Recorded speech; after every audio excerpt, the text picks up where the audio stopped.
secara tiba-tiba Disneyland Shanghai melockdown areanya meskipun masih banyak pengunjung di dalam. Hal ini dilakukan sejak Senin 31 Oktober 2022 malam. Pasalnya Disneyland Shanghai merupakan tempat baru yang menjadi korban implementasi kebijakan ketat nol COVID di China.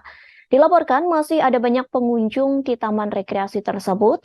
Mereka tidak diperbolehkan keluar hingga melakukan tes yang menunjukkan hasil negatif. Dari video yang beredar memperlihatkan banyak orang bergegas ke gerbang taman setelah mendengar pengumuman. Namun sayangnya tempat tersebut telah dikunci. Saat hasil tes dari pengunjung menunjukkan negatif, maka mereka diperbolehkan keluar dari area tersebut. Namun mereka harus memberikan 3 hasil tes negatif selama 3 hari berturut-turut. Beruntungnya, orang-orang yang terjebak dalam Disneyland Shanghai dilaporkan dapat menghibur diri dengan satu hal positif. Pasalnya, wahana di taman rekreasi tersebut tetap terbuka, satu wahana yang dapat menghibur mereka, yakni The Happiest Place on Earth. Namun hingga kini tidak ada informasi tanggal yang diberikan untuk kapan taman akan dibuka kembali. Disneyland Shanghai mengatakan tiket akan berlaku selama 6 bulan dan pengembalian uang akan diberikan. Rupanya ini bukan pertama kalinya Disneyland Shanghai tiba-tiba ditutup.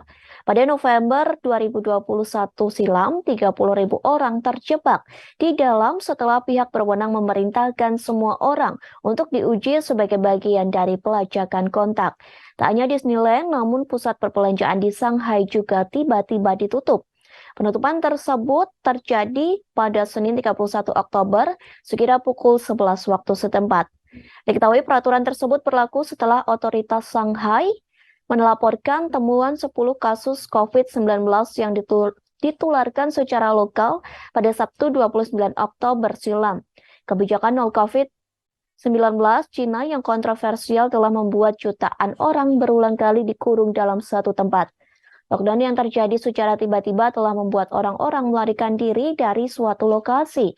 Bahkan mereka juga melarikan diri dari tempat kerja untuk menghindari terjebak di dalam tanpa bisa kembali ke rumah.